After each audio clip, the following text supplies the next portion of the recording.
The lawyer gave him 4 days to find a family. The only woman who could help him was the one person in the world who could not stand him. My name is Andre. I am 36 years old. I am a corporate attorney with a reputation for being precise, effective, and not particularly easy to like in a personal context. I know this about myself the way you know things that have been confirmed enough times that arguing with them becomes its own form of dishonesty. I am good at my job. I am less good at the softer architecture of life, the parts that require warmth on demand and the ability to seem approachable when you're not feeling it. My colleague Boris once told me I had the emotional availability of a closed filing cabinet. I did not disagree. I filed that away somewhere appropriate. What I did not expect, at 36, was to become the legal guardian of a 7-year-old girl I had met exactly twice. Her name was Sophia. She was the daughter of my cousin Pavel, who had died in March in the kind of sudden and senseless way that makes the world feel briefly unreliable. Pavel and I had not been close in recent years, the kind of distance that grows between people not from conflict but from different directions and insufficient effort. But we had been close as children, and when his wife had died 2 years before him, also suddenly, he had come to me and asked me to be named as Sophia's guardian in the event of something happening to him. I had said yes the way you say yes to things you do not believe will actually happen. And then it happened. Sophia had been staying with a neighbor family for 6 weeks while the legal process moved. She was quiet and watchful and had her father's careful eyes and the particular self-containment of a child who has learned that the world can change without warning and has decided that the safest response is to be very still. I had visited her 4 times. Each visit was gentle and slightly awkward in the specific way that visits are when 2 people are trying to find a language for a situation neither of them chose. She was not unfriendly. She was careful. I understood careful. The problem arrived in the form of a letter from the family court, which was followed by a phone call from the court-appointed caseworker, which was then explained in detail by my own lawyer, a man named Grigory who had been practicing family law for 30 years and who delivered difficult information with the particular calm of someone for whom difficult information had long since become ordinary. The situation was this. A distant relative of Pavel's, a man named Taras who I had met once at a family gathering 12 years ago and remembered as someone who made rooms feel smaller, had filed a competing claim for Sophia's guardianship. His grounds were that I was single, that I had no established domestic environment suitable for a child, and that he could offer Sophia a 2-parent household with established family routines. The court had agreed to review both claims. A home assessment had been scheduled for Friday, 4 days away. An assessor would visit both households and make a recommendation to the judge. Grigory told me, in his calm and measured way, that a single man in a corporate apartment with no demonstrated experience of domestic life was going to have difficulty against a competing claim from a family household. He said the assessment would look at the living environment, the presence of stability, the evidence of a context suitable for a child's development. He said I needed to present, by Friday, something that looked less like a bachelor attorney's apartment and more like a home where a child could grow. He paused. Then he said the specific sentence. He said I needed a family by Friday. I sat with that for a moment.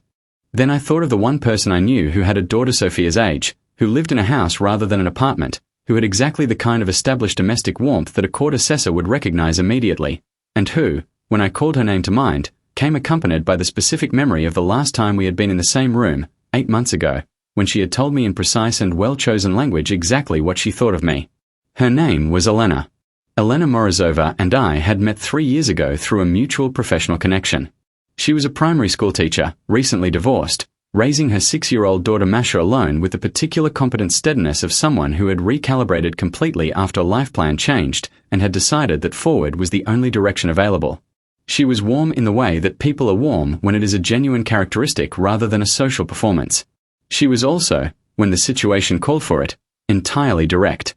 The situation 8 months ago had called for it. I had said something at a dinner, something about a mutual acquaintance's life choices, that had been accurate and had also been unnecessary and had landed in the way that accurate but unnecessary things land when someone in the room cares about the person being discussed. Elena had looked at me across the table and said, with complete composure, that I was one of those people who confused being right with being good and that she found that particular confusion very tiring in adults. She had then turned to the person beside her and resumed a different conversation, and I had sat with that for the rest of the evening and the several months afterward. She was not wrong. That was the part that had stayed. I called her on Monday evening. She answered on the fourth ring with the slightly cautious hello of someone who has seen an unexpected name on their screen and not yet decided how to feel about it. I told her I needed to ask her something. I told her it was significant and that I would understand completely if she said no and that I was aware the request was unusual. I told her the situation with Sophia, all of it, clearly and without making myself more sympathetic than the facts required. I told her about the assessment on Friday. I told her what Grigori had said. Then I asked if she would consider, for the purpose of the home visit, presenting herself and Masha as part of my established family context. I told her I was not asking her to lie. I was asking her to allow an assessor to see that Sophia would not be entering a solitary and sterile environment, but one with connection and warmth and another child her age already present. I told her I would cover any expenses involved.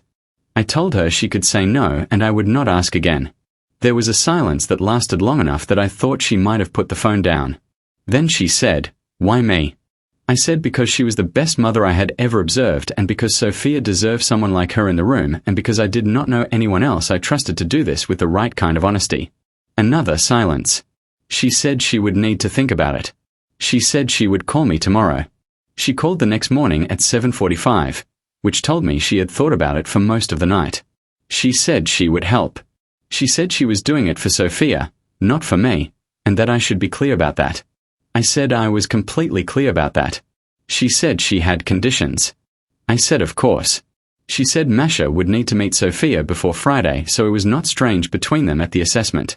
She said I needed to move what she called the filing cabinet atmosphere out of my apartment before the visit, by which she meant she was coming over Wednesday evening to help make the space look like somewhere a child could breathe. She said she would bring things from her house, small things, because small things were what made a space feel lived in. I said yes to all of it. She arrived Wednesday evening with Masha, who was 7 and had her mother's directness and none of her patience for preamble. Masha walked into my apartment, looked around with the honest assessment of a child, and said it looked like a waiting room. I said that was fair. She said she could fix that and went to her mother's bag and began removing things, a small plant, a drawing she had made, a soft blanket in a warm color, a book with a bright cover. She arranged them with the authority of someone who knew exactly what she was doing. Sophia met them Thursday afternoon in the small park near my apartment. I watched the two girls find each other the way children find each other when neither of them has been given a script, carefully at first and then with increasing ease, the way water finds its level. Within 40 minutes they were on the swings arguing pleasantly about something I could not hear. Elena stood beside me and watched them. She said Sophia was a serious child. I said she had reasons to be. Elena said she knew. She said serious children were often the ones who, when they finally felt safe enough to be something else, surprised you completely. I looked at her. She was watching the girls, not me. Her expression the particular one she had when she was thinking something she had not decided to say yet. On Friday, the assessor came at 10 in the morning. The apartment had been transformed in ways I would not have known how to describe or achieve on my own. It was warm. It had color. It had the evidence of people in it. Sophia sat at the kitchen table with Masha drawing something while the assessor walked through. Elena answered questions with the natural ease of someone telling the truth, because she was telling the truth, because everything she said about the environment and the relationships and the intention for Sophia was exactly accurate. The assessor stayed 90 minutes.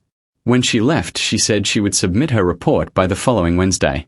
The report recommended my guardianship. Taraz's claim was dismissed 2 weeks later.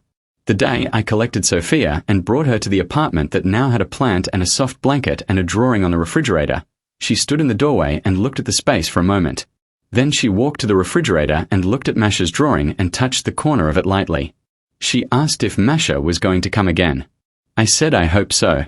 She nodded as if that was a satisfactory answer and went to find where I had put her things. Elena came for dinner the following Sunday with Masha. We ate at the kitchen table, all 4 of us, and the conversation moved the way conversation moves when 2 children are at the table, unpredictably and with frequent subject changes and at least one spilled cup of water that nobody made anything of. After the girls had gone to watch something in the living room, Elena and I sat with the remaining dishes and she said, without particular ceremony, that I was better at this than she had expected. I said I was learning. She said that was the right answer. We were quiet for a moment in the comfortable way that replaces the uncomfortable kind when 2 people have been through something real together and come out the other side still willing to be in the same room. I told her she had been right. 8 months ago at the dinner, about being right versus being good. I said I had thought about it more than I had expected to. She looked at me across the table. She said she knew. She said she could tell when someone had actually heard something and when they were performing having heard it, and she had been able to tell the difference with me for a while now. I asked what had made her say yes when I called. She said it was the part where I told her I did not know anyone else I trusted to do it with the right kind of honesty. She said nobody who was only a closed filing cabinet would have said it that way. Some things we need come to us through the people who have already seen us clearly and chosen to remain honest about what they saw. The woman who tells you the true thing at the dinner table and the woman who shows up with a plant and a blanket to help you become something better than you were sometimes, if you are fortunate, the same person. And some families do not begin with a plan. They begin with a 7-year-old on a swing and another 7-year-old arguing with her about something small, and 2 adults standing nearby watching, and the particular quiet of people who have not yet said what they are thinking but have begun to think it. That is enough to start with. That is, in fact, everything.